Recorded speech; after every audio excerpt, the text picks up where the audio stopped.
அப்புறம் கெமிஸ்ட்ரியில் வந்து compounds and metallurgy அப்படிங்கிற டாப்பிக்கு. காம்பவுண்ட்ஸ் அப்படிங்கிறது சேர்மங்கள், மெட்டலர்ஜி அப்படிங்கிறது உலோகவியல். ரெண்டும் சேர்த்து தான் ஒரே வீடியோவை நம்ம பார்க்க போகிறோம். ஸோ இதில் வந்து பார்த்திங்கன்னா இந்த topic staff selection commissions, railway, அதே மாதிரி டெட் எக்ஸாம் பேப்பர் 2 எழுதுகிறவங்களுக்கு இந்த கெமிஸ்ட்ரி இருக்கக்கூடிய காம்பவுண்ட்ஸ், அதுக்கப்புறம் உலோகவியல்னு சொல்லக்கூடிய மெட்டலர்ஜி ரொம்ப ரொம்ப யூஸ்ஃபுல்லாக இருக்கும் இந்த நோட்ஸு. இந்த வீடியோ வந்து அப்லோட் ஆனதுக்கப்புறம் டவுன்லோட் பண்ணி இந்த பிடிஎஃப் பார்த்துக்குங்க, படிச்சுக்குங்க. ஸோ நான் சயின்ஸ் ஸ்டூடெண்ட்ஸ் என்னால் வந்து புக்கு ஃபுல்லாக படிக்க முடியாது அப்படிங்கிறவங்களுக்கு இந்த எக்ஸ்ப்ளனேஷன்ஸ், இந்த கம்ப்ளீட் வீடியோ, இந்த பிடிஎஃப் வந்து நோட்ஸு ரொம்ப யூஸ்ஃபுல்லாக இருக்கும். ஸோ இந்த டாபிக் பொறுத்த வரைக்கும் நம்மளுடைய கண்டென்ட்டில் எங்கே இருக்குது அப்படின்னு பார்க்கலாம் ஃபஸ்ட்டு. ஸோ கெமிஸ்ட்ரி கண்டென்ட் அப்படின்னு எடுத்துக்கிட்டோம்னா ப்ரீவியஸ் கிளாஸ் நம்ம வந்து எலமெண்ட்ஸ் வந்து கம்ப்ளீட் பண்ணோம். இப்போது compounds and metallurgy 7th standard chemistry, 8th standard சயின்ஸில் இருக்கக்கூடிய chemistry, 9th standard science chemistry, 10th சயின்ஸில் இருக்கக்கூடிய கெமிஸ்ட்ரி, அதே மாதிரி 11th கெமிஸ்ட்ரி, 12th கெமிஸ்ட்ரி எல்லாத்துலேயும் இந்த காம்பவுண்ட்ஸ் அண்டு மெட்டலர்ஜின்னு இருக்குது. ஸோ இந்த நோட்ஸே வந்து பார்த்திங்கன்னா கம்ப்ளீட் 7 to 12th ஸ்டாண்டர்ட் இருக்கிறது கொஞ்சம் அப்படியே கம்ப்ளீட்டாகவே கவர் பண்ணியிருக்கோம். ஸோ ஃபஸ்ட்டு பார்க்கலாம். ஸோ சயின்ஸ் ஸ்டூடெண்ட்ஸாக இருந்தால் ஈஸியாக உங்களுக்கு புரியும். ஸோ நான் சயின்ஸ் ஸ்டூடெண்ட்ஸ் இருந்தால் கொஞ்சம் கவனமாக பார்த்தீங்கன்னா புரிஞ்சிடும். ஃபஸ்ட்டு காம்பவுண்ட்ஸ்னால் என்ன அப்படின்னு ஃபஸ்ட்டு தெரிஞ்சுக்கணும். அப்படி தெரிஞ்சுக்கிட்டால் மட்டும்தான் நம்ம உள்ளே போகிற டாபிக் வந்து புரியும். சரிங்களா? காம்பவுண்ட்ஸ் எதை பற்றி சொல்கிறாங்க? காம்பவுண்ட்ஸ் அப்படிங்கிறது சேர்மங்கள் அப்படின்னு தமிழில் தெரியும். இப்போது நான் ஒரு எழுதி காமிக்கிறேன் பாருங்கள், ஈஸியானது. டெய்லி வாட்டர் குடிச்சிட்டே இருக்கும். ஸோ வாட்டர் அப்படிங்கிறது ஒரு காம்பவுண்டு தான். எப்படி அப்படின்னு பார்த்தீங்கன்னா ஹைட்ரஜனும் ஆக்சிஜனும் சேர்ந்துருக்குது. ஹைட்ரஜன் அப்படிங்கிறது ஒரு எலமெண்ட், தனிமம். ஆக்சிஜன் அப்படிங்கிறது ஒரு எலமெண்ட், அது ஒரு தனிமம். ரெண்டு தனிமங்களும் ஒன்று சேர்ந்து தான் H2O, 2 மடங்கு ஹைட்ரஜன் 1 மடங்கு ஆக்சிஜனாக நம்மளுக்கு வந்து காம்பவுண்ட் கிடச்சிருக்குது, சேர்மமாக கிடச்சிருக்குது. அப்போ இந்த பர்டிகுலர் ஸ்மால் எக்ஸ்ப்ளனேஷனில் நம்ம என்ன தெரிஞ்சுக்கலாம் அப்படின்னு பார்த்தீங்கன்னா, a chemical compound is formed, அதான் H2 அப்படின்னு ஃபார்ம் ஆகிருக்குல்ல, by the chemical reaction between 2 or more elements in a fixed proportion by mass. இதுதான் அருமையான ஒரு டெஃபினேஷன். 2 அல்லது அதற்கு மேற்பட்ட தனிமங்கள் ஒரு குறிப்பிட்ட நிறை விகிதத்தில், அதை ஃபஸ்ட்டு நோட் பண்ணிக்க, குறிப்பிட்ட நிறை விகிதத்தில், அடுத்தது வேதியியல் முறையில். இப்போது மிக்சர் மாதிரி 2 மடங்கு கிரவுண்ட் நட் நிலக்கடலையும் 1 மடங்கு வீட்டையும் 2ஐயும் மிக்ஸ் பண்ணி வைக்கிறதுக்கு பேர் காம்பவுண்டு கிடையாது. அதாவது கெமிக்கல் ரியாக்ஷன் டேக்ஸ் பிளேஸ் இருக்கணும், வேதியியல் முறையில் இணைந்து சேர்மமாக மாறுது பார்த்தீங்களா, அதுதான் காம்பவுண்ட், அதுதான் வந்து சேர்மம். இந்த compound cannot be separated by simple physical methods. இயற்பியல் முறைப்படி இதை பிரிக்க முடியாது. அதான் கெமிக்கலி ரியாக்ட் ஆயிடுச்சு, வேதியியல் முறைப்படி பிரிக்க முடியாது. Compound is associated with evaluation or absorption of heat. இந்த சேர்மம் உருவாயிருக்கு பார்த்தீங்களா, அந்த சேர்மம் சில நேரங்களில் வெப்பத்தை வெளியிடும், சில நேரத்தில் வெப்பத்தை உறிஞ்சும். இந்த 2 வேலையும் செய்யும். காரணம் என்னன்னா, அது வேதி வினை நிகழ்ந்திருக்குது அப்படின்னு அர்த்தம். அப்படி உருவான அந்த சேர்மம் ஏ fixed melting and boiling point, அதனுடைய உருகுநிலை, அதனுடைய கொதிநிலை பெற்றிருக்கும். அந்த சேர்மம் சரியான உருகுநிலையும் சரியான கொதிநிலையும் பெற்றிருக்கும். சரிங்களா? அந்த காம்பவுண்டோடைய பண்புகள் எப்படி இருக்கும், அதோடைய ப்ராப்பர்ட்டிஸ் எப்படி இருக்குன்னா, they are different from those of its component elements. எந்தெந்த தனிமங்களை சேர்த்து நீங்கள் சேர்மமாக உருவாக்கியிருக்கீங்களோ அந்த தனிமத்துடைய பண்பை விட இது ஒரு வித்தியாசமான பண்பாக இருக்கும் அப்படின்னு சொல்லியிருக்காங்க. இந்த பண்பில் ஒரு பண்பு பாருங்க, ஹோமோஜீனியஸ், ஒரு படித்தான கலவை. என்னங்க அது? ஹோமோஜீனியஸ். இன்னொரு கலவை இருக்குது, அதுக்கு பேர் என்னது? ஹெட்டிரோஜீனியஸ். சரிங்களா? இது காம்பவுண்டு பொறுத்த வரைக்கும் ஒரு படித்தான கலவையாக இருக்கும். அது என்ன அப்படின்னு பார்த்தீங்கன்னா பிரிக்க முடியாது. இப்போ எக்ஸாம்பிளுக்கு நான் சொல்கிறேன் பாருங்கள். அதாவது இப்போ பார்த்தோம் மிக்சர்னு பார்த்தோம். நம்ம வெளியில் கடையில் மிக்சர்னு பார்ப்போம். என்னென்னா கிரவுண்ட் நட் போட்டிருப்பான், கடலை பருப்பு போட்டிருப்பான், அதுக்கப்புறம் சேமியா, வறுத்த சேமியா, அதை பிரிச்சிடலாம். ஸோ பிரிக்கிறதுக்கு பேர் ஹெட்டிரோஜீனியஸ். சரிங்களா? இன்னொரு அருமையான எக்ஸாம்பிள் சொல்லலாம். வாட்டர் ப்ளஸ் ஆயில், இதை பிரிக்கலாங்க. நீங்கள் ரெண்டுமே மிக்ஸ் ஆகாது, தனியாக பிரிஞ்சுக்கும். இது ஹெட்டரோஜீனியஸ் மிக்சர், ஹெட்டரோஜீனியஸ் சொல்யூஷன் அப்படின்னு சொல்லுவோம். இன்னொரு ஹோமோஜீனியஸ் சொல்யூஷன்னா என்ன தெரியுமா? பிரிக்கவே முடியாது. எக்ஸாம்பிள், வாட்டர் ப்ளஸ் மில்க் பிரிக்க முடியுமா? பிரிக்கவே முடியாது. இப்படி பிரிக்க முடியாத ஒரு சேர்மமாக, ஒரு கலவையாக இருப்பது தான் இந்த சேர்மம். அந்த சேர்மத்தில் இன்ஆர்கானிக் காம்பவுண்ட்ஸ்னு இருக்குது. என்ன அது? கனிம சேர்மங்கள். நான் ஆல்ரெடி நம்ம சொல்லியிருக்கோம் இன்ஆர்கானிக், ஆர்கானிக்னா என்ன அப்படின்னு. இன்ஆர்கானிக் அப்படின்னா உயிர் அற்ற, நான் லிவிங் ரிசோர்ஸ். ஆர்கானிக் அப்படின்னா லிவிங் ரிசோர்ஸ், உயிர் உள்ள தாவரங்கள், உயிர் உள்ள அனிமல்ஸ், விலங்குகள் மூலமாக உருவாகக்கூடிய சேர்மங்கள் தான் ஆர்கானிக் காம்பவுண்ட்ஸ். இன்ஆர்கானிக் காம்பவுண்ட்ஸ்ங்கிறது நான் லிவிங் சோர்ஸ்னால் எது? இறந்தது அப்படின்னு அர்த்தம் இல்லை. ராக்ஸு, மினரல்ஸ், இது மாதிரி இருக்குது பார்த்தீங்களா? இப்போ மலைகள் இருக்குது, கனிமங்கள் இருக்குது, சரிங்களா? மார்பிள்ஸ், பேக்கிங் பவுடர், இதில் இதுக்கெல்லாம் உயிர் இருக்குதா? அதனால் உயிரற்ற அப்படிங்கிறது அர்த்தம்.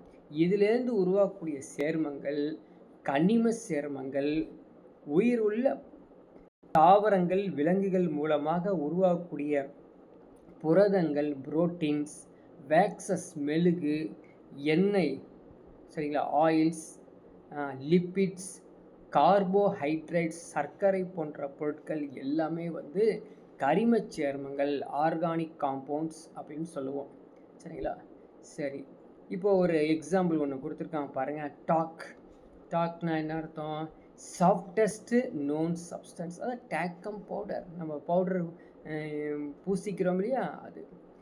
இது ஒரு சேர்மம் அப்படின்னு சொல்கிறாங்க. Water expands by about 10% as it frees. இதான் அப்படியே 10% அதோடைய பருமனில் உரைய ஆரம்பிச்சிடும் அப்படின்னு சொல்கிறாங்க. It is estimated that the plastic containers can resist decomposition of 50,000 years. அப்போது பிளாஸ்டிக் அப்படிங்கிற ஒரு சேர்மம் அது 50,000 வருடங்கள் எடுத்தால் தான் அது டீகம்போஸ் ஆகும், சிதைவரையும் சொல்கிறாங்க. இன்னொன்று பாருங்கள், ஹைட்ரோஃப்ளோரிக் ஆசிட். ஸோ ஹைட்ரோஃப்ளோரிக் ஆசிட்னா என்னது? HF. இந்த ஹைட்ரோஃப்ளோரிக் ஆசிட்டுக்கு பார்த்தீங்களா, வில் டிசால்வ் கிளாஸ், கண்ணாடியை கரைச்சிருங்க. கண்ணாடியை கரைக்கக்கூடிய வல்லமை வாய்ந்ததான் இந்த ஹைட்ரோஃப்ளோரிக் ஆசிட் அப்படிங்கிற ஞாபகம் வச்சுக்கணும். இப்போ சில சேர்மங்கள்லாம் நம்ம பார்க்க போகிறோம். இதை பெயர்கள் பார்க்க போகிறோம். பின்னாடி வர இடத்துல நமக்கு அதனுடைய கெமிக்கல் காம்பவுண்ட்ஸ் இருக்குது பார்த்தீங்களா, காம்போசிஷன், வாய்ப்பாடு, மூலக்கூற வாய்ப்பாடு எக்ஸாம்பிள் கேட்பாங்க, படித்து வச்சுக்கோங்க. இப்போது பேக்கிங் சோடா, சரிங்களா? பேக்கிங் சோடா அப்படிங்கிறது ரொட்டி சோடா அப்படின்னு சொல்லுவோம். ரொட்டி சோடானா என்ன அர்த்தம்? Sodium bicarbonate. இந்த பை அப்படிங்கிற பேர் ஞாபகம் வச்சுக்கோ. பை இருந்தால் பைனா என்ன அர்த்தம்? ஹைட்ரஜன் அர்த்தம். பைனா ஹைட்ரஜன். ஹைட்ரஜன் இருந்தால் நீர் இருக்கும், நீர் இருந்தால் நம்ம சாப்பிட்லாம். புரியுதுங்களா? அப்போ பேக்கிங் சோடா, ரொட்டி சோடா, ரொட்டி தயாரிக்க பயன்படுகிறது, அதனால் சாப்பிடக்கூடியது. அதுவே வாஷிங் சோடா, சோடியம் கார்பனேட், இதில் பை அப்படிங்கிறது இல்லை, ஹைட்ரஜன் இல்லை. சோடியம் கார்பனேட் இருக்குது பார்த்தீங்களா, அது சாப்பிட முடியாது. அது கிளீனிங் ஏஜென்ட்டுக்கு பயன்படுது. ப்ளீச்சிங் பவுடர் சரிங்களா, கால்சியம் ஆக்சிக்ளோரைடு சரிங்களா, calcium oxychloride. So bleaching powder எதுக்கு நம்ம எல்லாத்துக்கும் தெரியும். ஸோ ரொட்டி soda, washing powder, washing soda அப்படிங்கிறது சலவை சோடா, சலவை தூள், இதெல்லாம் வந்து நீங்கள் ஞாபகம் வச்சுக்கணும் சரிங்களா. ஸோ அடுத்தது பாருங்கள், குயிக் லைம். நான் ஆல்ரெடி சொல்லியிருக்கேன், இதுக்கு எல்லாத்துக்கும் வந்து மாலிகுலர் ஃபார்முலா நீங்கள் படித்து வச்சுக்கணும், அது பின்னாடி வரும் பார்க்கலாம். ஸோ மாலிகுலர் ஃபார்முலா, அதாவது குயிக் லைம் சுட்ட சுண்ணாம்பு அப்படிங்கிறது கால்சியம் ஆக்சைடு. எதற்கு பயன்படுகிறது? சிமெண்ட்டு தயாரிக்கவும் கண்ணாடி தயாரிக்கவும் பயன்படுது. Slaked Lime calcium hydroxide. பாருங்கள், ஹைட்ரா அப்படின்னு இருந்தால் நீர் இருக்குதுன்னு அர்த்தம். அப்போ நீரேற்றிய சுண்ணாம்பு அப்படிங்கிறது கால்சியம் ஹைட்ராக்சைடு. அது எதுக்கு? ஒயிட் வாஷ் பண்ணுறதுக்கு தேவைப்படுது. லைம் ஸ்டோன் சுண்ணாம்பு கல், calcium carbonate, preparation of chalk piece. அப்போ சாக் பீஸ் எல்லாமே வந்து சுண்ணாம்பு கல்லில் தயாரிக்கப்படுது அப்படிங்கிறது ஓரளவுக்கு தெரியும். சரி, அடுத்தது பாருங்கள், ஓர்ஸ். ஸோ ஓர்ஸ்னால் என்ன? தாதுக்கள், கனிம தாதுக்கள் அப்படிங்கிற கனிம தாதுனா ஓர். இது வந்து என்ன அப்படின்னு பார்த்தீங்கன்னா, மினரல்ஸ் கனிமத்திலிருந்து உருவாக்கப்படக்கூடியது தான் இந்த கனிம தாது. ஸோ கனிம தாதுலேருந்து கனிமங்கள் உருவாக்குறாங்க. The minerals from which a metal can be readily and economically extracted on a large scale is said to be ore. சரிங்களா, அந்த கனிம தாதுவை எடுத்து தான் ஒரு பெரிய அளவில் சேர்ம நிலையில் உலோகத்தை உருவாக்குவாங்க. அப்படி இருக்கக்கூடிய அந்த காம்பவுண்ட்ஸ் என்னென்னா அப்படிங்கிறது மனப்பாடம் பண்ணி வச்சுக்கணும் சரிங்களா. என்னது? கிளேன்னு என்னங்க? களிமண்ணுடைய மூலக்கூறு வாய்ப்பாடு என்ன அப்படின்னா, டக்குன்னு வாய்ப்பாடு சொல்கிற மாதிரி சொல்லணும். Al2O3 2SiO2 2H2O அப்படின்னு மனப்பாடம் பண்ணி வச்சுக்கணும் சரிங்களா. ஸோ பேசிக்கலி சயின்ஸு அல்லது கெமிஸ்ட்ரி படிச்சிருக்காங்க, இது ஈஸியாக ஞாபகம் வச்சுருப்பாங்க. படிக்காதவங்க நேரத்தை ஒதுக்கி படித்து வச்சுக்கணும், எக்ஸாமில் கேட்பாங்க சரிங்களா. அதே போல் பாக்சைட் Al2O3 2H2O இரண்டையும் நீங்கள் மனப்பாடம் பண்ணி வச்சுக்கணும். பின்னாடி நிறைய மூலக்கூறு வாய்ப்பாடு வரும், அதெல்லாம் வந்து மனப்பாடம் பண்ணாதான் பொறுத்துக அல்லது நேரடி கேள்வி அல்லது ஸ்டேட்மெண்ட்டில் கொஷின்ஸ் கேட்டால் நம்ம ஆன்சர் கொடுக்க முடியும் சரிங்களா. அலுமினியம் அப்படிங்கிற ஒரு உலோகம் எதிலிருந்து தயாரிக்கப்படுகிறதுனா பாக்சைட்லேருந்து பிரித்தெடுத்து தயாரிக்கப்படுகிறது அப்படின்னு சொல்லலாம். ஸோ பாக்சைடு அது அலுமினியத்துடைய முக்கியமான ஒரு தாது சரிங்களா. களிமண் அதனுடைய கனிமம் ஆகும். கிளே இஸ் இட்ஸ் மினரல்ஸ் அப்படின்னு ஞாபகம் வச்சுக்கணும். இப்போ பாருங்கள், உலோகத்தில் அலுமினியத்தை ஃபஸ்ட்டு பார்க்க போகிறோம். இந்த அலுமினியம் அதனுடைய தாதுக்களை அதனுடைய ஏய்பு காம்போசிஷனை மனப்பாடம் பண்ணி வச்சே ஆகணும். அதான் வேலையே நமக்கு. பாக்சைடு அப்படின்னா Al2O3 NH2O அல்லது 2H2O. அடுத்தது பாருங்கள், டயஸ்போர்னு எக்ஸாம் அப்படியே கேட்பாங்க. பாக்சைடு கேட்க மாட்டாங்க, டயஸ்போர் கேட்பாங்க. டயஸ்போர் எதனுடைய எந்த உலோகத்தினுடைய தாது அப்படின்னு கேட்பாங்க. அலுமினியத்தினுடைய தாது Al2O3 2H2O சரிங்களா. அதே மாதிரி கயோலினைட் Al2 Si2O5 OH4 ப்ராக்கெட்டில் வரும் அப்படிங்கிறத பார்த்துக்க. இந்த மாலிகுலர் ஃபார்முலா மனப்பாடம் பண்ணி வச்சுக்கணும். அதே போல் ஜிங்க் அப்படிங்கிறது ஜிங்க் பிளண்ட் அல்லது ஸ்பாலிரைட் ZNS. ஸ்பாலிரைட்னு என்ன அர்த்தம்? துத்தநாகத்தினுடைய முக்கியமான தாது. Calamine ZnCO3, ஜிங்கைட் ZnO. அப்படியே மனப்பாடம் பண்ணி தனித்தனி குரூப்பாக நீங்கள் வந்து இதை மனப்பாடம் பண்ணியே தீரணும் சரிங்களா. அடுத்த இரும்பு ஹேமடைட், மேக்னைட், சிடரைட், இரும்பு பைரைட், லிமோனைட் அப்படியே மனப்பாடம் பண்ணிக்கணும். ஸோ ஹேமடைட் தான் ஒரு முக்கியமான தாது. அதோடைய இரும்புடைய முக்கியமான தாது. Fe2O3, magnetite Fe3O4. பாருங்கள், Fe2O3 Fe3O4. சிடரைட் FeCO3, இரும்பு pyrite FeS2, limonite Fe2O3, 3H2O. So இல்லை கொஞ்சம் அதிகமாக இருக்கிற மாதிரி இருக்குது. எத்தனை இருக்குது? 5 இருக்குது. எப்படி ஞாபகம் வைக்கிறது சொல்லட்டுங்களா? எல்லாமே வந்து இரும்பும் ஆக்சிஜனும் இருக்கும். எது? ஹேமடைட், மேக்னடைட், சரிங்களா, லிமோனைட். இந்த 3 பாருங்கள் ஒரே மாதிரியாக இருக்கும். ஹேமடைட்டும் லிமோடைட்டும் ஒன்று தான். அங்கே Fe2O3 ஹேமடைட்டில் இருக்குது, லிமோனைட்டில் வந்து 3H2 எக்ஸ்ட்ரா இருக்குது, அவ்வளோதான். மேக்னடைட்டில் Fe3O4 இருக்குது, சரிங்களா, அவ்வளோதான் வித்தியாசம். இது என்னங்க சிடரைட் இரும்பு பைரைட்டு? சிடரைட்னா கார்பனேட் இருக்கும், இரும்பு கார்பனேட் இருக்கும். இரும்பு பைரைட், பைரைட் அப்படின்னா சல்ஃபர் இருக்கும் அப்படின்னு ஞாபகம் வச்சுக்கோங்க. ஈஸியாக ஞாபகம் வச்சுக்கலாம், மாலிகுலர் ஃபார்முலா. ஓகேங்களா? அடுத்தது பாருங்க, காப்பர். Copper copper pyrite. பாருங்கள், பைரைட் வரும்போது சல்ஃபர் வந்திருக்கா இல்லையா? ஈஸியாக ஞாபகம் வச்சுக்கலாம்ல. So copper glance Cu2S, cuprite Cu2O, malachite CuCO3, CuOH twice, azurite, azurite 2Cu, so CuCO3, CuOH twice. ரெண்டுக்கும் வித்தியாசத்தை பார்த்தீங்களா? சேமாகவே இருக்குது. 2 காப்பர் கார்பனேட் எக்ஸ்ட்ரா இருந்தால் அது அசூரைட், ஒரே ஒரு காப்பர் கார்பனேட் இருந்தால் அது மாலச்சைட் அப்படின்னு நான் வச்சுக்கோங்க. அடுத்த லெட்டு, காரியம், கலீனா, சரிங்களா, ஆங்கிலசைட், செருசைட், கேசிட்டிரைட், கேசிட்டிரைட் அல்லது டின் ஸ்டோன் ஞாபகம் வச்சுக்கோ. டின் ஸ்டோன் அப்படிங்கிறது ஆக்சுவலி டின்னுக்குரியது, அது தனியாக வச்சுக்கோங்க. லெட்டை பொறுத்த வரைக்கும் 3 தான் இருக்குது. அது என்னென்னா கேலினா, ஆங்கிலிசைட்டு, அதுக்கப்புறம் வந்து செருசைட், சரிங்களா. அதே மாதிரி டின்னில் வந்து கேசிட்டிரைட், வெள்ளி ஆக்கல் SnO2 அப்படின்னு வச்சுக்கோ. அதே போல் வெள்ளியுடைய தாதுக்களை வந்து தெரிஞ்சுக்கங்க. ஸோ வெள்ளியோட தாதுக்கள் வந்து silver glands, silver glands Ag2S, அதாவது அர்ஜினைட், அர்ஜினைட். அடுத்து பைரோக்ரைட், ரூபி சில்வர், எல்லாம் முக்கியமானது, எக்ஸாம்பிள் கேட்டது. ரூபி சில்வர், பைரோக்ரைட் Ag3SbS3, சரிங்களா. அதே மாதிரி ஹார்ன் சில்வர் அப்படிங்கிறது வந்து குளோரோஜிரைட், குளோரோஜிரைட் Ag, சாதாரண சில்வர் குளோரைடை குளோரோஜிரைட் அப்படின்னு சொல்கிறாங்க, ஹார்ன் சில்வர் அப்படிங்கிறோம். அதே மாதிரி ஸ்டெஃபினைட் Ag2SbSO4.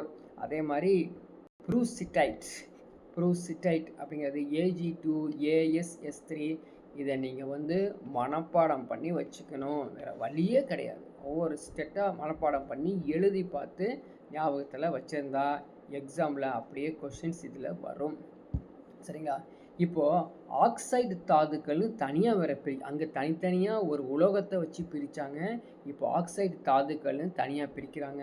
பாருங்கள், ஆக்சைடு தாதுக்கள் பாருங்கள், Al2O3, 2H2O oxide, cuprite Ce2O, haematite Fe2O3, zincite ZnO, டின்கல்னு சொல்லக்கூடிய கேசிட்ரைட் SnO2. அதே மாதிரி சல்ஃபைடு தாதுக்கள், சல்ஃபைடு தாதுக்கள் எது? Copper pyrites, copper glance, zinc blende, cinnabar, galena, சரிங்களா. அதே மாதிரி அர்ஜென்டைட், சில்வர் கிளான்ஸ் அப்படிங்கிறது Ag2S. எல்லாத்தையும் நம்ம ஒரு டைம், அதாவது அங்கே ஒரு மாதிரி பார்த்தோம், இங்கே வேறு மாதிரி பார்க்குறோம் அப்படிங்கிறது தான் வித்தியாசம். எல்லாமே ஒன்று தான். கார்பனேட் தாதுக்கள் மேக்னசைட், அதோடைய மாலிகுலர் ஃபார்முலா மனப்பாடம் வச்சுக்கோ. Dolomite CaCO3, MgCO3, column, zinc carbonate, மேலக்கைட், அதே மாதிரி லைம்ஸ்டோன், லைம்ஸ்டோன். அதே மாதிரி ஹேலைடு தாதுக்கள், சரிங்களா. ஹேலைடு தாதுக்கள் அப்படிங்கிறது உப்புக்கள், கார்னலைட், ஹார்ன் சில்வர், சில்வைன், கிரையோலைட். சல்ஃபைட் தாதுக்கள் வந்து எப்சம், எப்சம், எப்சம் உப்பு MgSO4 7H2O எக்ஸாம்பிள் கேட்டிருக்கான். அதே மாதிரி ஜிப்சம், காப்பர் சல்ஃபைட் 7H2O கேட்டிருக்கான், படித்து வச்சுக்கோ. அதே மாதிரி சிலிக்கேட் தாதுக்களை வந்து ஆஸ்பெஸ்டாஸ் கேட்டு வச்சுருக்காங்க, எல்லாம் கேட்டிருக்காங்க. ஆஸ்பெஸ்டாஸ் CaSiO3, MgSiO3 மனப்பாடம் பண்ணு. இந்த மாலிகுலர் ஃபார்முலாவை எல்லாம் ஈஸியாக ஆஸ்பெஸ்டாஸுடைய மூலக்கூறு வாய்ப்பாடு என்ன அப்படின்னு கேட்டு விட்ருவான், படித்து வச்சுக்கோ. CaSiO3 3 times MgSiO3. அதே மாதிரி பெல்ஸ்பேர், இது ஒரு அலுமினா மாதிரி பெல்ஸ்பேர் அப்படிங்கிறது. So K2O Al2O3 6SiO2. இதையும் நீங்கள் வந்து மனப்பாடம் பண்ணி வச்சுக்கணும். அதே மாதிரி KAlSi3O3, இது எல்லாமே ஒன்று தான் அப்படின்னு கொடுத்துருக்காங்க. இதெல்லாம் நீங்கள் மனப்பாடம் பண்ணி வச்சாகணும், தனியாக நேரத்தை ஒதுக்கி. ஆக்சைடு தாதுகள் அதே பாருங்கள், இங்கிலீஷ் மீடியத்தில் கொடுத்துருக்காங்க, அப்படியே ஃபாஸ்ட்டாக நீங்கள் பார்த்துக்குங்க. ஸோ அடுத்து பாருங்கள் மெட்டலர்ஜி. ஸோ அதை வந்து காம்பவுண்டு பற்றி கொஞ்சம் பார்த்தோம். இப்போ மெட்டலர்ஜி அப்படிங்கிறது உலோகவியல். இப்போ உலோகவியல் எங்கே இருக்காங்க? கனிமத்திலேருந்து எடுக்கிறாங்க. கனிமம் உருவாகிறதுக்கு ஓர்ஸ் தாதுக்கள்லேருந்து இருக்காங்க. தாது என்ன பண்ணுறாங்க? கான்சன்ட்ரேட் பண்ணுறாங்க. கான்சன்ட்ரேட் பண்ணி எக்ஸ்ட்ராக்ட் பண்ணுறாங்க. ஸோ எக்ஸ்ட்ராக்ட் பண்ணதுக்கப்புறம் அதை வந்து தனியாக பிரிக்கிறாங்க. அந்த பிரித்து எடுக்கக்கூடிய சார்ட்டை தான் நீங்கள் பார்த்துருக்கீங்க, சரிங்களா? இந்த சார்ட்டை அப்படியே பார்த்துட்டு என்னென்ன செய்கிறாங்கிறது மட்டும் பார்த்துக்கங்க, வேறு ஒன்றும் இதில் பார்க்க தேவையில்லை. இதை தனியாகவே பிரித்து நம்ம வந்து படிப்போம், சரிங்களா? இந்த சார்ட்டில் ஜஸ்ட்டு அப்படியே வந்து என்ன செய்கிறாங்க, என்னென்ன நடக்குது, மின்னார் பகுப்பு நடக்குது, சுற்றுச்சூழல் சாதாரண வறுத்து எடுக்கிறாங்க, தூய உலோகத்தை எப்படி எடுக்கிறாங்க அப்படின்னு பார்த்துங்க. ஸோ இங்கேருந்து தான் நம்மளுக்கு வந்து அந்த டாப்பிக்கே ஸ்டார்ட் ஆகுது, metallurgy. So metallurgy of aluminium, அலுமினியத்தின் உலோகவியல் எப்படி பிரித்து எடுக்கிறாங்க அப்படிங்கிறது 10th ஸ்டாண்டர்டு பொறுத்த வரைக்கும் உங்களுக்கு வந்து ஒரு ப்ரீஃப் நோட்ஸே கொடுத்தா அவனுக்கு கிட்டத்தட்ட ஒரு 5 மார்க்ஸோ இல்லை 8 மார்க்ஸ் கொஷினோ கேட்பாங்க, இல்லை 10 மார்க் கொஷினில் கேட்பாங்க. நமக்குலாம் அப்படி கேட்க மாட்டாங்க. உள்ளே வந்து பின் பாயிண்ட், முக்கியமான பாயிண்ட்டை டச் பண்ணி அதுலேருந்து ஒரு கொஷின் கேட்பாங்க, சரிங்களா? எங்கெங்கே கொஷின் கேட்பாங்க நான் சொல்கிறேன், அந்த இடத்துல மட்டும் நிறைய கான்சன்ட்ரேட் பண்ணி படிச்சுக்கோ. ஃபஸ்ட்டு இடத்துனே ஒரு கொஸ்டின் தான், அலுமினியத்தின் தாதுக்கள் யாவை அப்படின்னா முக்கியமான தாது bauxite, Al2O3 2H2O, first one வந்துடும், சரிங்களா? ரைட். அடுத்தது என்ன, பாக்சைட்லேருந்து அலுமினா அப்படின்னு பிரித்து எடுக்கிறாங்க. அதனுடைய முறை என்னான்னு கேட்டாங்கன்னா பேயர்ஸ் ப்ராசஸ். அதான் படிச்சுக்கணும், நீங்கள் அதான் படிக்க வேண்டியது. பேயர்ஸ் ப்ராசஸ் மூலமாக அலுமினியம் உலோகவியத்தில் பாக்சைட்லேருந்து அலுமினாவாக பிரித்து எடுக்கிறாங்க அப்படின்னு ஞாபகம் வச்சுக்கணும். இன்னொரு முறை இருக்குது, ஹால்ஸ் முறை, சரிங்களா? Hall's process. அதில் என்ன முறை அது, அதுலேயும் நம்ம வந்து பாக்சைட்லேருந்து அலுமினியா தான் எடுக்கிறாங்க. பட் அது வந்து எலக்ட்ரோலைட்டிக் ரிடக்ஷன் மூலமாக இழக்கிறாங்க. மின்னார் பகுப்பு முறையில் எடுக்கக்கூடிய அந்த முறை பேர் என்ன அப்படின்னு கேட்டாங்கன்னா அது பேர் ஹால் செயல்முறை. புரிஞ்சுக்கோல, பேயர்ஸ் முறை, ஹால் செயல்முறை அப்படிங்கிறது நீங்கள் ஞாபகம் வச்சுக்கணும். அடுத்தது இந்த மெட்டலர்ஜி ஆஃப் காப்பர் போயிருக்கோம். அங்கே வந்து அலுமினியத்தை பார்த்தோம், இங்கே மெட்டலர்ஜி ஆஃப் காப்பர், தாமிரத்தின் உலோகவியல் அப்படிங்கிறது. இங்கே பாருங்கள், எதை எடுக்கிறோம், குப்புரம். ஆக்சுவலாக காப்பருக்கு வந்து Cu அப்படிங்கிற ஒரு சிம்பிளை நம்ம பயன்படுத்துகிறோம். அதுக்கான எக்ஸ்ப்ளனேஷன் தான் குப்புரம் அப்படிங்கிறது, சரிங்களா? இது வந்து பார்த்திங்கன்னா ரோமனுடைய அந்த ரோம் மொழியிலேருந்து உருவாக்கப்பட்டது, சரிங்களா? ஏன்னா சைப்ரஸ் அப்படிங்கிற ஐலாண்ட்லேருந்து கண்டுபிடிச்சனால அது குப்புரம் அப்படிங்கிற பேர் இருக்குது. அதோடைய தாதுக்கள் நம்ம ஏற்கனவே படிச்சுட்டு வந்தோம், காப்பர் பைரைட், குப்பரைட், காப்பர் கிளான்ஸ்.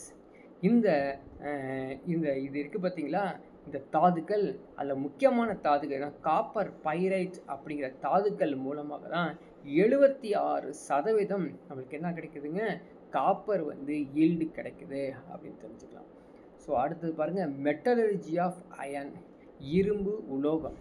அதனுடைய தாதுக்கள் என்ன அப்படின்னா Fe2O3, Fe3O4, FeS2. இதன் மூலமாக தான் நம்ம வந்து இரும்பு தயாரிக்கிறோம். அதில் முக்கியமான தாதுன்னு ஆல்ரெடி சொல்லியிருக்கேன் உங்களுக்கு, ஹேமடைட் அப்படிங்கிற Fe2O3 மூலமாக தான் தயாரிக்கிறாங்க. எப்படி தயாரிக்கிறாங்க பாருங்கள், ஃபஸ்ட்டு மெத்தடுடைய பேர் கால்சினேஷன். என்ன கால்சினேஷன்னா ஜஸ்ட் வறுக்கிறது, ரோஸ்ட்டு தான், சரிங்களா? ரோஸ்ட்டு. ஆனால் கால்சினேஷன் வேறு, ரோஸ்டிங் அப்படிங்கிறது வேறு, வறுத்தல் என்பது வேறு. நீங்கள் வீட்டில் அடுப்பில் போய் பார்த்தீங்கன்னு தெரியும், ஒரு சட்டி வச்சுக்கிட்டு வறுப்பாங்க. வறுக்கும் பொழுது காற்று அதில் படும். ஸோ காற்று பட்டால் சாதாரண ரோஸ்டிங், காற்றோடு சேர்த்து நம்ம வந்து வறுக்கிறது ரோஸ்டிங் வறுத்தல். கால்சினேஷன் காற்று இல்லாமல் வறுக்கிறது, காற்று இல்லாமல் வறுக்கிறது. சரி, கால்சினேஷனில் ஆப்சன்ஸ் ஆஃப் ஏரில் என்ன நடக்கும் அப்படின்னு பார்த்தீங்கன்னா, இந்த ஓரில் இருக்கக்கூடிய கார்பனேட்டு வந்து ஆக்சைடாக மாறும். இந்த பகுதியை நீங்கள் மனப்பாடம் பண்ணிக்கணும். சரிங்களா? அதாவது இரும்பு ஹேமடைட்லேருந்து இரும்பு தயாரிக்கும் பொழுது காற்றில்லா சூழலில் வறுக்கும் பொழுது என்னவாக மாறும்? கார்பனேட் என்னவாக மாறும்? ஆக்சைடாக மாறும். கார்பனேட் ஒரு ஆக்சைடாக மாறும். அதே போல் காற்று உள்ள சூழலில் வறுத்தோம்னா என்ன கிடைக்கும்? Sulphide wore is converted into oxide. சரி, ஈஸியாக நான் வச்சுக்கலாமா?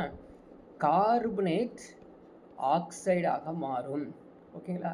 இது என்ன அப்படின்னு பார்த்தீங்கன்னா சல்ஃபைடு ஆக்சைடாக மாறும். இந்த மாதிரி ஷார்ட் ஃபார்மில் எழுதி வச்சிட்டிங்கன்னா சும்மா ஜஸ்ட்டு பார்த்தீங்கன்னா கண்ணை மூடி பாருங்களேன், S2O2ன்னு கண்ணுக்கு தெரியும். கண்ணுக்கு தெரிஞ்ச உடனே எக்ஸாமில் ஈஸியாக நம்ம சொல்லிடலாம். அதே தியரட்டிக்கலாக படிச்சிங்கன்னா கன்ஃபியூஸ் ஆகி லைனை தப்பாக போட்டுருவீங்க. அது இப்போ வறுக்கிறாங்க இல்லையா, இந்த வறுக்கக்கூடிய இந்த படத்தை வந்து சும்மா ஒரு புக்கில் கொடுத்துருக்காங்க. நமக்குலாம் இந்த படம்லாம் கேட்க மாட்டாங்க. ஆனால் இந்த வறுக்கக்கூடிய அந்த அந்த பொருளுடைய பெயர் என்ன அப்படின்னு கேட்டிங்கன்னா பிளாஸ்ட் ஃபர்னஸ். அதை ஞாபகம் வச்சுக்கோ. பிளாஸ்ட் ஃபர்னஸ், உப்பு, அது வெப்ப உலை அப்படிங்கிறத நம்ம ஞாபகம் வச்சுக்கணும். அவ்வளோதான், வேறு ஒன்றும் அங்கே தெரிஞ்சிக்க வேண்டியது இல்லை. சரி, இந்த இரும்பு பொறுத்த வரைக்கும் 3 வகையான இரும்புகள் இருக்குது அப்படின்னு நம்ம வந்து லோயர் ஸ்டாண்டில் படிச்சுட்டு தான் வந்திருக்கோம். என்னென்ன அந்த வகை அப்படின்னு பார்க்கலாமா? பிக் அயான் அப்படின்னு ஞாபகம் வச்சுக்கோ. ஸ்டீல், ராட் அயான், 3 வகையான இருக்குது. என்னென்ன இரும்பு இருக்குது 3 வகையான?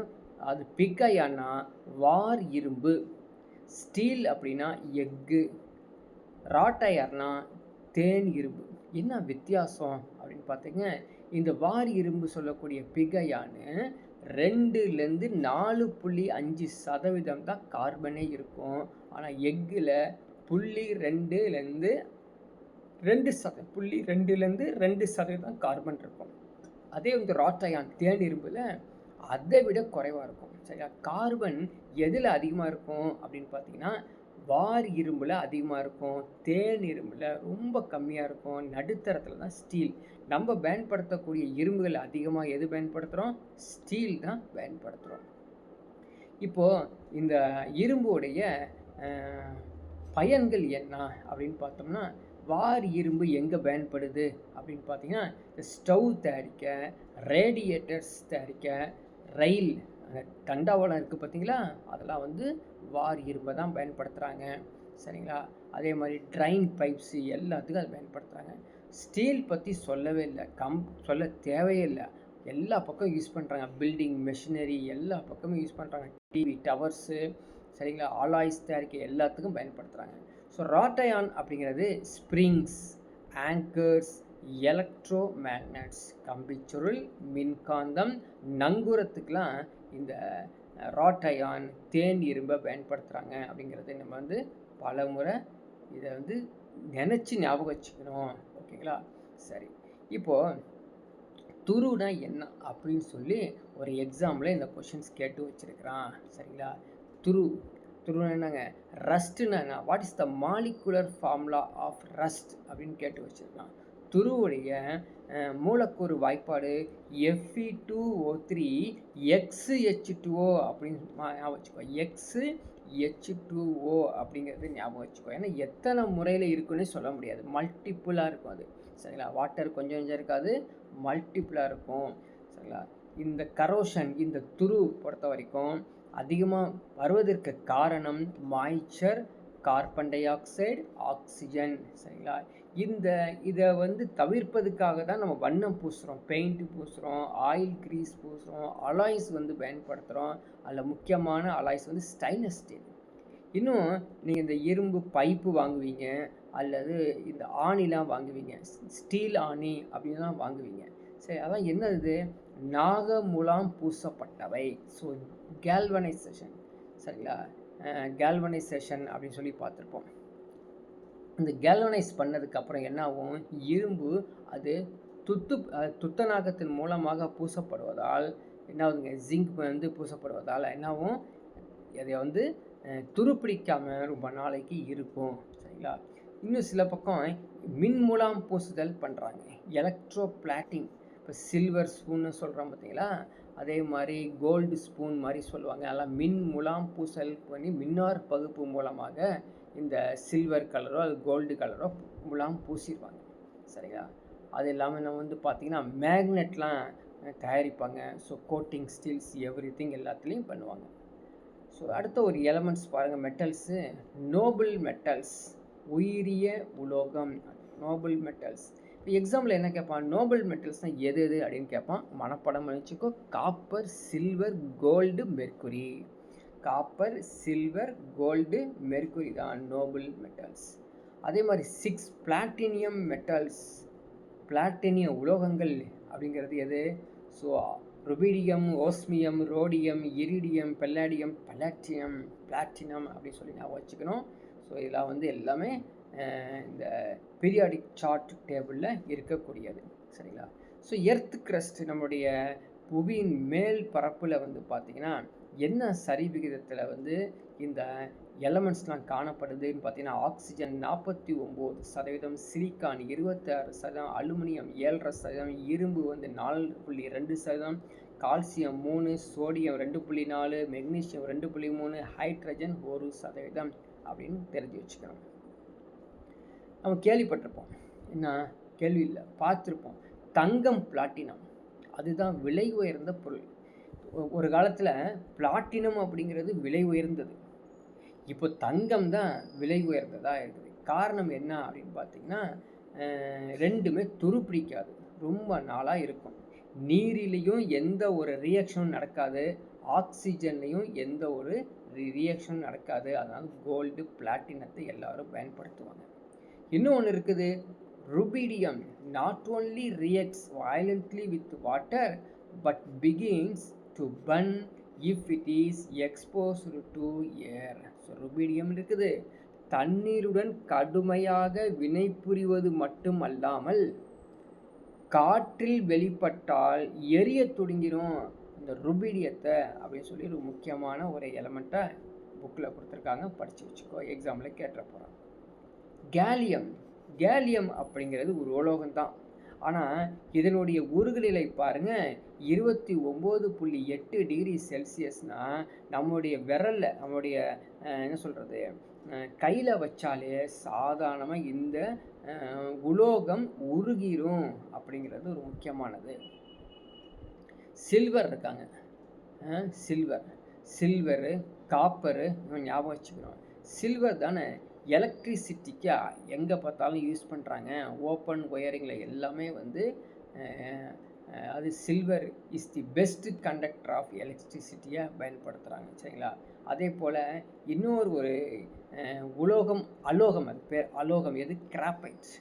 கிராப்பைட். இதுவும் வந்து சிறப்பாக எலக்ட்ரிசிட்டியை பாஸ் பண்ணக்கூடியது. மெர்க்குரி பற்றி தெரியும், இதனால் சொல்லலாம், என்னது, அதாவது திரவமாக காணப்படும் ஒரு உலோகம் எது அப்படின்னு பார்த்தீங்கன்னா அது மெர்க்குரி அப்படின்னு ஞாபகம் வச்சுக்கணும், Hg. வேற என்ன, இது எல்லாமே அங்கே பார்த்தோம் பார்த்தீங்களா, அது கம்ப்ளீட்டாகவே இங்கே இருக்குது. இன்னொரு முக்கியமான இன்னொரு உலோகம் பாருங்கள், tungsten. Highest melting point 3300 degree Celsius. எங்கே பயன்படுத்துகிறாங்கன்னு தெரியுமா? இந்த குண்டு பல்புலாம் இருக்கு இல்லையா, இந்த குண்டு பல்பில் இருக்கக்கூடிய இந்த கம்பி வலை மாட்டி இருக்கும், இந்த கம்பி வலை கட்டானுச்சு அப்படின்னா அந்த குண்டு பல்பு எரியாது. அந்த டங்ஸ்டனுடைய இந்த கம்பி சுருள் வச்சுருப்பான்.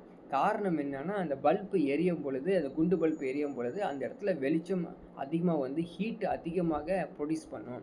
அந்த ஹீட்டுனால அந்த கம்பி சுருள் வந்து கட்டாயிரும். அதுக்காக இந்த டங்ஸ்டன் கம்பி சுருளை பயன்படுத்துவான். காரணம் ஹை மெல்ட்டிங் பாயிண்ட். அதே மாதிரி lithium is the lightest element, osmium is the heaviest elements. அதை ஞாபகம் வச்சுக்கோ, அந்த ஹெவியஸ்ட்டு, லைட்டஸ்ட்டு இதெல்லாம் வந்து எக்ஸாம்பிளில் கேட்பாங்க. அடுத்தது பாருங்கள், reactivity series of the metals. Reactivity series எதுங்க ரியாக்ஷன் சிறப்பாக இருக்கும் அப்படின்னு பார்க்க போகிறோம். சரிங்களா? Potassium, sodium, calcium, magnesium, aluminium, manganese, zinc, chromium, iron, அப்படியே வரிசையாக nickel, tin, lead, copper, silver, gold எல்லாமே வந்து அப்படியே அதனுடைய இறங்கு வரிசையில் அதனுடைய ரியாக்டிவிட்டியை கொடுத்துருக்காங்க. ஓகேவா? அடுத்தது பாருங்கள், அலாய்ஸ், உலோக கலவை. உலோக கலவைனா 2 அல்லது 3 மேற்பட்ட உலோகங்கள் ஒன்று சேர்ந்து அது ஒரு ஃபிக்ஸ்டு ரேஷியோவில் உருவாக்குறதுக்கு பேர் தான் உலோக கலவை, அலாய்ஸ் அப்படின்னு பேர். ஃபெரஸ் அலாய்ஸ், நான் ஃபெரஸ் அலாய்ஸ் 2 இருக்குது. அது உலோக கலவை, அது இரும்பு உலோக கலவை, இரும்பு அல்லாத உலோக கலவை, அது பெரஸ் அல்லாத உலோக கலவை அப்படின்னு சொல்லுவாங்க. சரிங்களா? அமால்கம், அது என்னங்க அமால்கம்? எந்த ஒரு உலோகம் மெர்க்குரியுடன் வினை புரிந்து உருவாகக்கூடிய உலோக கலவை அது அமால்கம். இங்கிலீஷ் தமிழில் வந்து ரசக்கலவை. ஸோ ரசக்கலவைன்னு படிக்கவே படிக்காத, அமால்கம்னு படித்து வச்சுக்கோ தமிழ் மீடியம் ஸ்டூடெண்ட்ஸ். ஏன்னா சில நேரத்தில் எஸ்எஸ்சி ஆர்ஆர்பியில் அமால்கம்னே தமிழ்லேயே எழுதிடுறான். புரியுதுங்களா? அப்படி படித்து வச்சுக்கணும். அது எந்த ஒரு உலோகம் மெர்க்குரியுடன் வினை புரிஞ்சிச்சு அப்படின்னா அது வந்து அமால்கம் அப்படின்னு சொல்லுவாங்க. ஸ்ட்ராட்டஜிக் மெட்டல்ஸ், என்னங்க ஸ்ட்ராட்டஜிக் மெட்டல்ஸ் அப்படின்னா யுத்த நிமித்த உலோகங்கள், ஸ்ட்ராட்டஜிக் மெட்டல்ஸ். சரிங்களா? என்னன்னா மனப்பாடம் பண்ணி வச்சுக்கோ. டைட்டானியம், குரோமியம், மேங்கனஸ், ஜிர்கோனியம் எதுக்கு பயன்படுது? எதுக்குங்க பயன்படுது? ஸோ ஆர்மி, டிஃபென்ஸ், பாதுகாப்புக்காக பயன்படுத்தக்கூடிய உலோகம் அல்லது தனிமம் அப்படின்னு கேட்டாங்கன்னா டைட்டானியம், குரோமியம், மேக்னஸ், ஜிர்கோனியம் அப்படின்னு சொல்லி மனப்பாடம் பண்ணி ஞாபகம் வச்சுக்கணும். அடுத்து கோல்டு பியூரிட்டி பற்றி சொல்லியிருக்கோம். ஆல்ரெடி தெரியும் 916. எப்படி 916 வந்தது? 91.6% கோல்டு பியூரிட்டி இருந்தால் அதான் 916 ஹால்மார்க் அப்படின்னு சொல்கிறோம். அப்போ 24 கேரட் அப்படிங்கிறது தான் பியூர் கோல்டு. இந்த பியூர் கோல்டில் எந்த ஒரு அணிகலன்கள் செய்ய முடியாது, எந்த ஒரு ஆர்னமெண்ட்ஸ் செய்ய முடியாதுங்க. சரிங்களா? ஸோ ஆர்னமெண்ட்ஸ் செய்யணும் அப்படின்னா 916, அதாவது 22 கேரட். இது எக்ஸாமில் கேட்டிருக்காங்க. சரிங்களா? எத்தனை கேரட்டில் வந்து நம்ம அணிகலன்கள் செய்ய முடியும், அதாவது கோல்டில் அப்படின்னு சொல்லி கேட்டிருக்காங்க. 22 கேரட் அப்படின்னு மறந்துடாதீங்க. So 1 gram gold can be drawn into nearly 2 kilometer of wire. 2 kilometre ஒயரை வந்து நம்ம தயாரிக்க முடியும் அப்படின்னு கொடுத்துருக்காங்க. ஸோ அடுத்தது பாருங்கள், பிராஸ் அப்படின்னா பித்தாளை. பித்தாளைனா காப்பரும் ஜிங்க்கும் சேர்ந்தது. பிரான்ஸ் காப்பரும் டின்னும் சேர்ந்தது. சரிங்களா? சோல்டர் டின்னும் லெட்டும் சேர்ந்தது, பட்ராஸ்ன்னு சொல்லுவாங்க. சரிங்களா?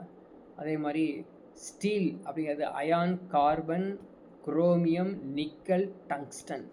டியூரா அலுமினியம் அப்படிங்கிறது அலுமினியம், காப்பர், மேக்னஸ், மெக்னீஷியம் அப்படிங்கிறது. ஒவ்வொரு பொருளையும் நீங்கள் மனப்பாடம் பண்ணி தான் ஞாபகம் வச்சே ஆகணும். ஒரு வழியே இல்லை. சும்மா ஜஸ்ட்டு பார்த்துட்டு போனீங்கன்னா கடைசியாக கன்ஃபியூஸ் தான் ஆகும். அப்படி மறந்துடாதீங்க. அடுத்த ஒன்று பாருங்கள், அல்நிக்கோஸ் அப்படிங்கிற ஒரு கலவை, உலோக கலவை. அல்நிக்கோஸ் என்னென்ன இருக்குது? இரும்பு, அலுமினியம், நிக்கல், கோபால்ட். அல்நிக்கோ அப்படின்னு சொல்லுவோம். சரிங்களா? எதுக்காக பயன்படுது? மேக்னெட் தயாரிப்பதற்காக பயன்படுது. Strong ordinary magnet. அதே போல் கீழே பாருங்கள், ரசக்கலவை பற்றி கொடுத்துருக்காங்க. அது ஆல்ரெடி நம்ம பார்த்துட்டோம். டென்டல், அமால்கம், எல்லாம் ஸ்ட்ராட்டஜிக் மெட்டல்ஸ் எல்லாம் பார்த்துட்டு வந்துட்டோம். ஸோ நெக்ஸ்ட்டு பாருங்கள், பியூரிட்டி ஆஃப் கோல்டு பார்த்தாச்சு. ஸோ பர்சன்டேஜ் எப்படி கண்டுபிடிக்கிறதுன்னு பார்த்தாச்சு. சரிங்களா? அதே மாதிரி மெட்டல்ஸ் அப்படிங்கிறது வந்து metal in minute amount are essential for various biological purpose. So iron, calcium, cobalt, magnesium ஆல்ரெடியும் பார்த்துருக்கோம். இது இரும்பு எதுக்குங்க? பிளட்டு பிக்மெண்ட்ஸ், ரத்தத்தின் ஒளிய நிறமி, ஹீமோகுளோபினுக்கு இரும்பு தேவைப்படுது. கால்சியம் போன் அண்டு டீத், எலும்பு மற்றும் பற்களுக்கு. Cobalt vitamin B12. Cobalt vitamin B12 உலோகம். மெக்னீஷியம் இதெல்லாம் எக்ஸாமில் கேட்ட சம். இது மெக்னீஷியம். குளோரோஃபில் தாவரத்தின் பச்சையத்திற்கு பயன்படுத்தக்கூடிய உலோகத்தின் பெயர் மெக்னீசியம் அல்லது தனிமத்தின் பெயர் மெக்னீசியம். தனிமம் சொன்னாலும் அதுதான், உலோகம் சொன்னாலும் அதே தான். காப்பர் சம்மந்தப்பட்ட ஒரு அலை பிராஸ் இல்லையா, காப்பரும் ஜிங்கு இருக்கும். பிரான்ஸ்னால் காப்பர் ஜிங்க்கு டின்னு சேர்ந்துருக்கும், அவ்வளோதான் வித்தியாசம் ரெண்டுக்கும். அதே மாதிரி துப்பாக்கி வெண்கலம் அப்படின்னு படித்து வச்சுக்கோ. அதே ஆயுதங்கள் தயாரிப்பதற்கு காப்பர் ஜிங்க்கு டின்னு லெட்டு பயன்படுத்துவாங்க. ஜெர்மன் வெள்ளி அப்படின்னா காப்பர் ஜிங்க்கு நிக்கல். ஸ்டைன்லெஸ் ஸ்டீல்னு சொல்கிறோம்ல, அது என்னன்னா பார்த்துக்கோ. ஸ்டைன்லெஸ் ஸ்டீல் அப்படிங்கிற துருப்பிடிக்காத எஃகு அப்படிங்கிறது இரும்பு, காப்பர், நிக்கல், குரோமியம். எப்படி ஞாபகம் வைக்கிறதுன்னு சொல்கிறேன் பாருங்கள். அதாவது நிக்கல் ஸ்டீலுக்கும் ஸ்டைன்லெஸ் ஸ்டீலுக்கும் ரெண்டுக்கும் ஒரே மாதிரி தான். என்னென்ன ஒரே மாதிரி? இரும்பு, கார்பன், நிக்கல். ஸோ இரும்பு, கார்பன், நிக்கல் இருந்தால் அது நிக்கல் ஸ்டீல். அதோட சேர்த்து குரோமியம் உள்ளே வந்துருச்சுன்னா அது ஸ்டைன்லெஸ் ஸ்டீல். அவ்வளோதான் வித்தியாசம். மூன்றாவது ஒன்று கொடுத்துருக்கான் அப்புறம் டங்ஸ்டன் எஃகு. இரும்பு கார்பனோட சேர்த்து டங்ஸ்டனை சேர்த்துட்டோன்னா அது வந்து டங்ஸ்டன் எஃகு அப்படின்னு அர்த்தம். So Duro aluminium. Duro aluminium, magnesium, manganese, copper. சரிங்களா? அதே மாதிரி மேக்னலியம். அலுமினியமும் மெக்னீசியமும் சேர்ந்தது மேக்னலியம். இதெல்லாம் வந்து ஒவ்வொன்றையும் நீங்கள் வந்து நிறுத்தி நிதானமாக படித்து வச்சுக்கணும். இப்போ வந்து நம்ம எங்கே வந்திருக்கிறோம்? ப்ரீவியஸ் இயர் கொஷின்ஸ்க்கு வந்துட்டோம். எத்தனை கொஷின்ஸ் ப்ரீவியஸ் இயர் கொஷின்ஸ் கேட்டிருக்கான் அப்படின்னு ஞாபகம் வச்சுக்கோ. பாருங்கள், நான் சொன்னேன் பார்த்தீங்களா, நான் வந்து கொஷின் பார்க்கல, இப்போ தான் கொஷின் பார்க்குறேன். ஆனால் வந்து ஆரம்பத்திலே அந்த ப்ராசஸில் ஹேபர் ப்ராசஸ் முறை, ஹேபர் ப்ராசஸ் ஏதாவது ஒரு ப்ராசஸ் முறை கேட்பாங்க. ஆனால் ஹேபர் ப்ராசஸ் முறை அம்மோனியா தயாரிப்பதற்கு பயன்படும். So ammonia is prepared. இந்த இடத்துல அம்மோனியாவுடைய இல்லை, ஆனால் தெரிஞ்சு வச்சுக்கேன், ஹேபர் ப்ராசஸ் முறையை வந்து அம்மோனியா ப்ரிப்பேர் பண்ணுறதுக்கு தேவைப்படுது அப்படின்னு. சரிங்களா? அதே மாதிரி பாருங்கள், இந்த டெபர்னியர்ஸ் லா ஆஃப் ட்ரைட்ஸ், இதுவும் வந்து பீரியாடிக், அதாவது ஒரு டாபிக் ஒன்று இருக்கு இல்லையா. ஸோ பீரியாடிக் டேபிள்ஸ் பற்றி படிக்கக்கூடிய பீரியாடிக் ப்ராப்பர்ட்டிஸ், அதில் வரக்கூடிய ஒரு கொஷின் இது. என்ன கொஷின் இது? Atomic mass of the middle element is nearly same as average atomic mass of the other two. So இப்படி பார்த்தோம், நம்ம மும்மை விதின்னு சொல்லி இதுக்கு முன்னாடி எலமெண்ட்ஸில் பார்த்தோம். இந்த மூன்று உலோகத்தை சேர்த்து வைத்து இந்த மூன்றாவது உலகம் எப்படி வந்துச்சு அப்படின்னா இதனுடைய ஆவரேஜ் அப்படின்னு படித்தோம். அதாவது டெபர்னியர்ஸ் லா ஆஃப் ட்ரைட்ஸ் உலோகவியலில் வருது. பாருங்கள், இருக்கிறதுலே ஒரு முக்கியமான சேர்மம் ஒன்று இருக்குது, அது கடினமாக இருக்குமா? எது? வைரம். வைரம். the compound as hard as diamond is which one அப்படின்னு சொல்லி கீழே கொடுத்துருக்காங்க. சிலிக்கான் கார்பைடா, சிலிக்கான் டெட்ராக்ளோரைடா, சிலிக்காவா? ஜென்ரலி சிலிக்கானா மண், அதை நான் வச்சுக்கோ. சிலிக்கான் என்னது? மண் தான். சிலிக்கோ ஈத்தான் எதுக்கும் பயன்படாது, விட்டுருங்க. மண்ணோட சேர்ந்து ஈத்தேன் எதுக்கும் பயன்படுது. ஸோ குளோரைடு வரவே வராது. எதுக்குங்க? குளோரைடு இருக்கிற பிளேஸ்லாம் என்னவுங்க, அதனுடைய கடினத்தன்மை குறைவாக இருக்கும். ஏன்னா அது electro negative elements. Silicon carbide தான் சரியான விடை, அந்த கடினமாக இருக்கக்கூடிய சேர்மத்துக்கு காரணம். ஸோ பாருங்கள், பொறுத்துக கேட்டு வச்சிருக்கிறான். பொறுத்துக்கெல்லாம் வந்து வந்தாலே கஷ்டம். என்ன கேட்டிருக்கான்? தவறான இணையை கண்டுபிடிக்கணுமா? பொறுத்துக்கே இல்லை, தவறான இணை. ஒன்றுக்கு மேற்பட்ட தவறான இணை இருக்கும், ஒன்று தான் இருக்கணும்னு அவசியம் இல்லை. சரியா? தெரிஞ்செல்லாம் சொல்லலாம். பாருங்கள், தெரிஞ்சது அலுமினியத்துக்கு சரியானது பாக்சைட் தான். ஜெர்மானிக்கு ஜெர்மனைட். ரெண்டுமே சரி, ரெண்டுமே சரி. அப்போ ரெண்டுமே சரினா இது ரெண்டும் தவறாக இருக்கலாம், ஏதாவது ஒன்று தவறாக இருக்கலாம் தானே. ரெண்டுமே தவறாக இருக்கலாம் அல்லது ஏதாவது ஒன்று தவறாக இருக்கலாம். இப்போ ஃபஸ்ட்டு ஆப்ஷன் எடுத்து பாருங்கள். நான்கு தவறு இருக்குன்னு சொல்கிறான், அது கிடையாது. 3 தவறுன்னு சொல்கிறான், கிடையாது. இங்கேயும் 3 தவறுன்னு சொல்கிறான். ஆனால் எனக்கு பெர்லியம்னா குருக்சைட்டு, தாலியம்னா காலமெண்ட்டுன்னு தவறுன்னு எனக்கு தெரியாது. ஆனால் ஈஸியாக ஆன்சர் சொல்லிடலாம், இதுதான் அப்படின்னு. புரியுதுங்களா? இப்படி தான் நீங்கள் அனலைஸ் பண்ணி ஆன்சர் கொடுக்கணும். ஃபுல்லாக படித்த ஞாபகம் இருக்க போகிறது இல்லை, ஞாபகம் இருந்தாலும் அதே டேரெக்டாக கேட்க போகிறது இல்லை. கேட்டாலும் ஆன்சர் கொடுக்கும் பொழுது நம்ம சிரமத்தில் உருவாக்கும். அதனால் படித்ததை பேஸ் பண்ணி ஆப்ஷன் எது வராதுன்னு நமக்கு கண்டுபிடிக்க தெரியணும். ஓகே, அடுத்த ஒரு கேள்வி. ஆக்சுவலாக வந்து பீரியாடிக் டேபிளில் இருக்கக்கூடிய பீரியாடிக் ப்ராப்பர்ட்டிஸில் இருக்கக்கூடிய கேள்வி. இந்த only block elements all 3 types of the elements. So block elements, ஒரு தொகுதி இருக்குது, அந்த தொகுதியில் எல்லா தனிமங்களும் இருக்கும் அப்படின்னா அது பி பிளாக் எலமெண்ட்ஸ் தான். எஸ் பிளாக்ஸில் இருக்காது, டி பிளாக்ஸில் இருக்காது, எஃப் பிளாக்ல இருக்காது. ஸோ பி பிளாக்ல அனைத்து தொகுதிகளும் வந்துடும் அப்படின்னு அர்த்தம். ஸோ இன்னொன்று பாருங்கள், இந்த metals which excel the conduction of heat and electricity. சரிங்களா, அது வெப்பத்தையும் மின்சாரத்தையும் எளிதில் கடத்தக்கூடிய அந்த உலோகம் எது அப்படின்னு பார்த்தீங்கன்னா நம்மளுக்கு தெரியும், காப்பர் கன்ஃபார்ம், இல்லை சந்தேகம் இல்லை, காப்பர் கன்ஃபார்ம். சில்வர் கன்ஃபார்ம், சரியா. ஆனால் டங்ஸ்டன் ஒன்று கொடுத்துருக்கான், அது வந்து மின்சாரத்தை கடத்தும்னா இது மட்டும் கடத்தாது. நம்ம ஆல்ரெடி பார்த்துருக்கோம்ல, இதில் வைக்கிறோம் அப்படின்னா இது மின்சாரத்தை கடத்தாது, வெப்பத்தை வந்து எவ்வளோனா தாங்கிக்கும், இதுதான் பார்த்துருக்கோம். அப்போது ஏவும் வராது, பியும் வராது. காப்பர் அலோன் வரலாம், ஆனால் காப்பரோடைய சேர்த்து சில்வரும் வரணும் நம்ம படிச்சுட்டு வந்திருக்கோம் இல்லையா. அதனால் வாய்ப்பு அதிகமானது சிக்கு தான் சரியான, பிக்கு தான் சரியான விடை, தாமிரமும் வெள்ளியும் அப்படின்னு.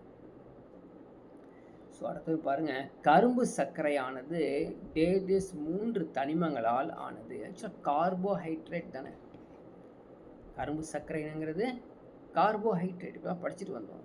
கார்பன், ஹைட்ரஜன், ஆக்சிஜன் அப்படி இருக்கக்கூடியது எது? Option B. ஸோ அடுத்தது பார்க்கலாம், the elements that combines with other elements to make medicine for treating diarrhoea. பார்த்துக்க, இது படிச்சுக்கோ, டயரியா அதாவது வயிற்றுப்போக்குக்கு பயன்படுத்தக்கூடிய தனிமம் எதுன்னு கேட்பான்.